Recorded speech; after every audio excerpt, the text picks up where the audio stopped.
CNBC-TV18 presents Digital India Vision 7.0, powered by MasterCard, ushering in India's Techade on 24th August 2022. Well, the Indian Armed Forces are preparing themselves for future wars. For this, they're embracing new technologies from artificial intelligence, quantum labs, Industry 4.0, machine learning, neural networks and deep learning algorithms to robotics and much more. Now, adoption and implementation of such technologies will make Indian forces more tech-savvy and geared to meet future threats. Network 18 has been at the forefront to highlight the success of Digital India's mission through its Digital India Vision initiative. Now, today on this, we have with us Dr. Ajay Kumar. He's the Defense Secretary, Ministry of Defense. Dr. Kumar, thank you so much for joining us. First question to you. How do you think is the ongoing digital transformation helping to strengthen India's defense forces and India's defense system? First of all, I think it's a great time and a great occasion to celebrate the 7th anniversary of Digital India. And I remember that I was fortunate to be there in the Ministry of Electronics and IT when the very first Digital India week was celebrated in 2015. And I must say, what a journey it has been over the last 7 years. As a country, we have seen huge transformations and seen the power of technology, digital technologies, how it can add to ease of living and ease of doing business across sectors. In defense, the effect of digital technologies is today one of the most important aspects of our modernization of defense forces, as well as defense administration in the country. And I'm happy to say that at a macro level, there is hardly any aspect of defense functioning today which has remained untouched with digital transformation, whether it is the armed forces, whether it is logistics management, whether it is training, whether it is NCC, whether it is the things like land management. As you know, defense owns a large chunk of land throughout the country. Management of other resources, acquisition processes, capital procurement processes. There is, like I said, every aspect of defense functioning. Administration of CANs and citizen services delivered by CANs, all canteen stores depot. There is hardly anything today which I can say which is not being affected by digital transformation. It is not only that that defense is being using digital technologies. I'm also happy to share that we have been using some of the most cutting edge technologies. We are today using artificial intelligence, and only a month earlier, Honorable Raksha Mantri had launched 75 new AI products, which have defense applications as well as, in some cases, have civilian applications as well, which have been developed and deployed in the defense forces. We have today developed quantum computing-based communication capability, which is one of the most advanced in the world. Working with our startups, we have been able to create capability to do hops of 150 kilometers, and which means that we are able to transmit data across hops of 150 kilometers with practically no possibility of the encrypted message being hacked or decrypted, even with the best of quantum computers. That's interesting to hear. And your references to startups, that of course is an important component that has given momentum to the $1 trillion digital economy mark that has been set. Quick question to you, that according to you, what are the key factors that would be relevant, that would drive this growth towards that $1 trillion mark? I think we are all moving very fast towards an era of knowledge economy. And increasingly, knowledge assets will be as important, if not more important, than the physical assets.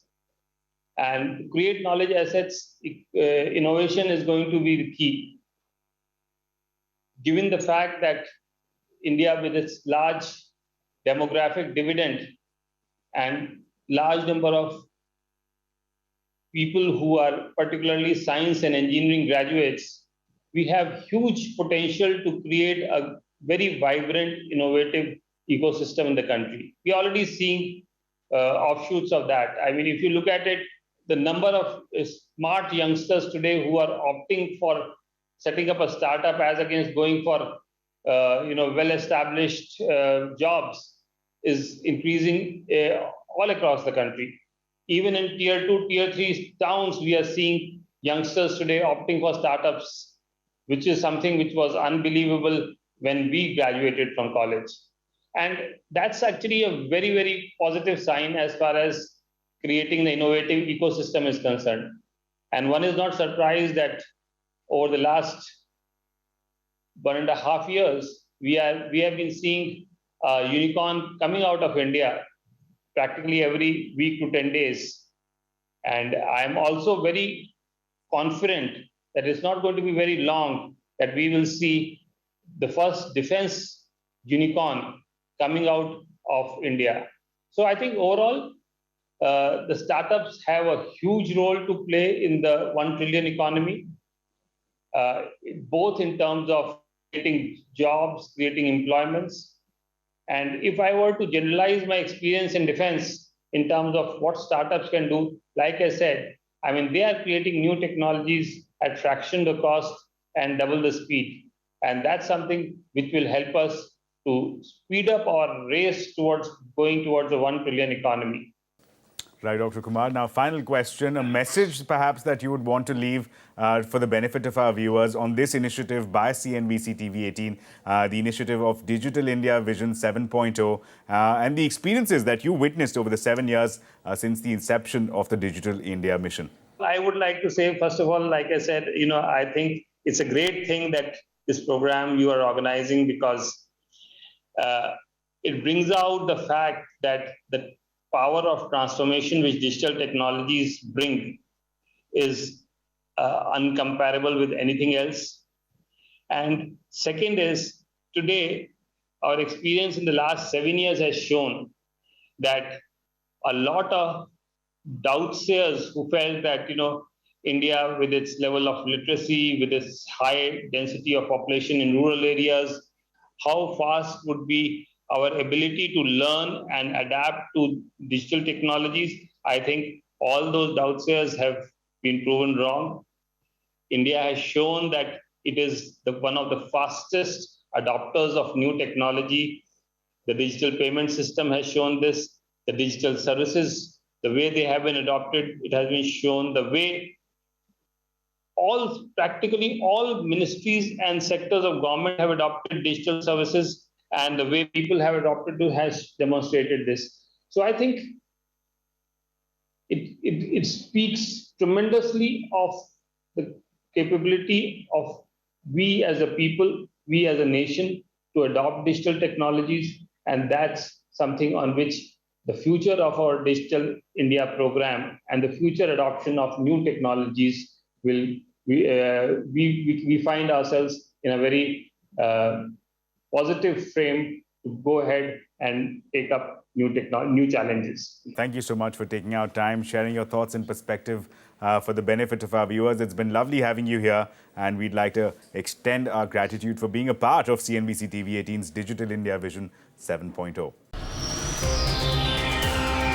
CNBC TV18 presents Digital India Vision 7.0, powered by Mastercard, ushering in India's tech age on 24th August 2022.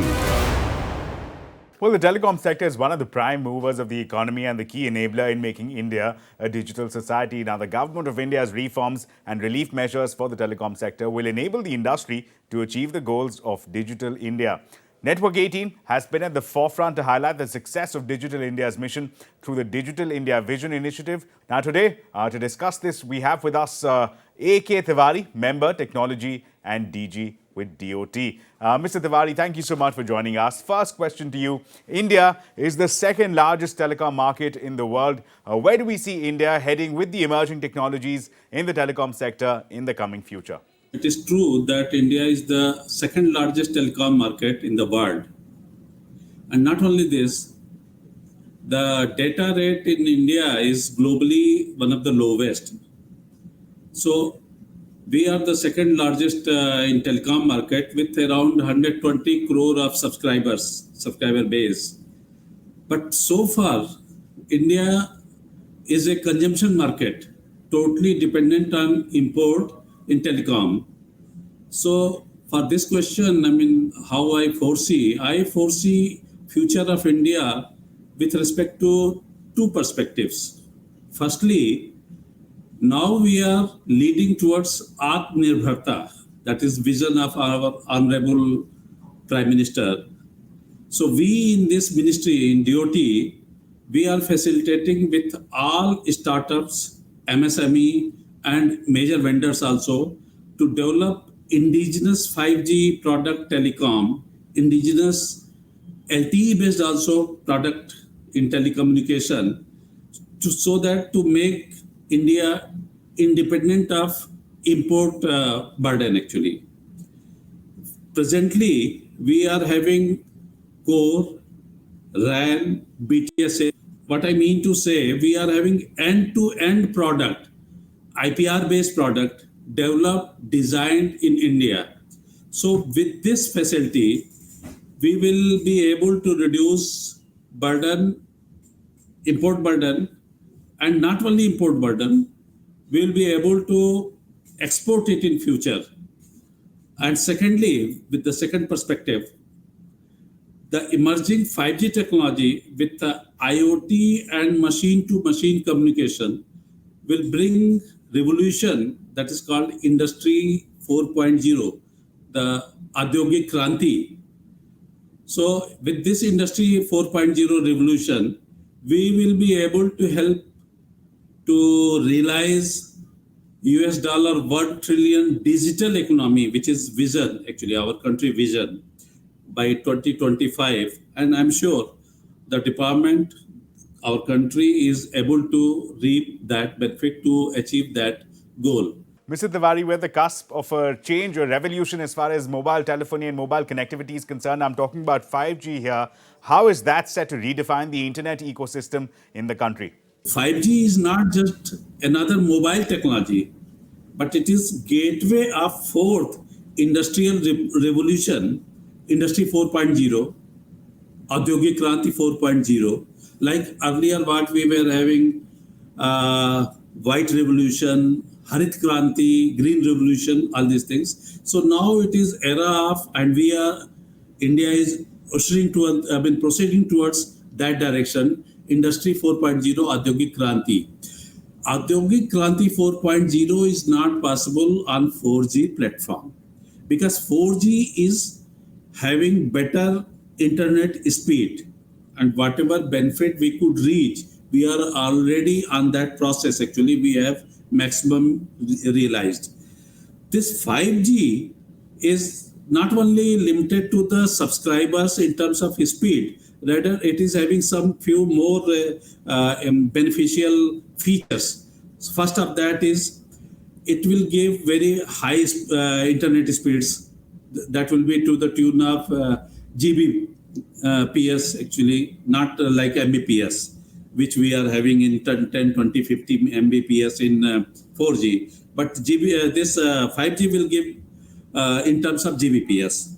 So definitely internet speed is going to be very high. Second, the best feature is that this gives facilitation for machine to machine, which is called massive machine type communication, MMTC. This will, by enabling IoT, this will make smart homes, smart cities a reality and connected robotic operations for industrial revolution. And third is, which is also very important, that is low latency. See, we are actually ambitious that our with low latency, I mean, without in the terms of milliseconds actually.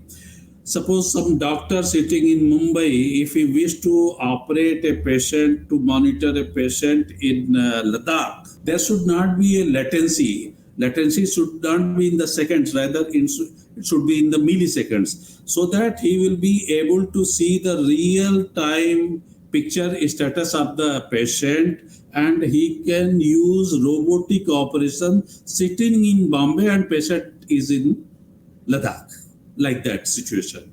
So this is another benefit. So 5G is going to bring digital transformation in almost every industry, be it automobile, power, transport, supply chain, manufacturing, and so on and so forth. So the economic benefits from the 5G technology are quite immense, and its rollout will really help in increasing GDP, creating employment, and digitizing the economy. That is the best feature actually of 5G. How could digital technology become an accelerator to enable the growth of tech-based startups and unicorns across the country? We wish that there should be a mushroom growth of startup and unicorns. In recent times, India has witnessed the emerging startup ecosystem, which is working as the major growth engine for the country. And these startups, which is around 70,000 startups and 100 unicorns, they aims to become global tech powerhouse. So most of these startups are building solution around the innovative technologies. 5G is one of a real infrastructure platform. So you can see even today with 4G, invent of 4G only, you have Swiggy, Zomato, Big Basket, Ola, Pharmacy, Netmed, Dream11, Grow. So all these, they are building the solution for easing the life as well as making the things done in faster and transparent manner. So now the world is moving towards the tech-savvy lifestyles, and the ambitions of these tech-based startups will surely pave the way for the high numbers of growth in the country. I'm very sure that the young minds behind these innovative ideas will bring the digital technology tools for ease of living of citizens and ease of doing business. One final question, Mr. Tiwari, a message that you would like to leave for the benefit of our viewers on this initiative of CNBC-TV18 of Digital India Vision 7.0 and your experiences over the last 7 years since the inception of the Digital India mission. I congratulate CNBC-TV18 for their Digital India Vision 7.0 initiative, which is bringing the true facets of digital to all citizens in an easily understandable manner. I wish the whole team of CNBC best wishes for the success of your initiative. Right, Mr. Tiwari, thank you so much for joining us, taking out your time and sharing your perspective for the benefit of our viewers. It's been lovely having you. We'd like to extend our gratitude to you for being a part of the Digital India Vision 7.0, this initiative by CNBC-TV18. CNBC-TV18 presents Digital India Vision 7.0, powered by MasterCard, ushering in India's Tech Aid on 24th August 2022.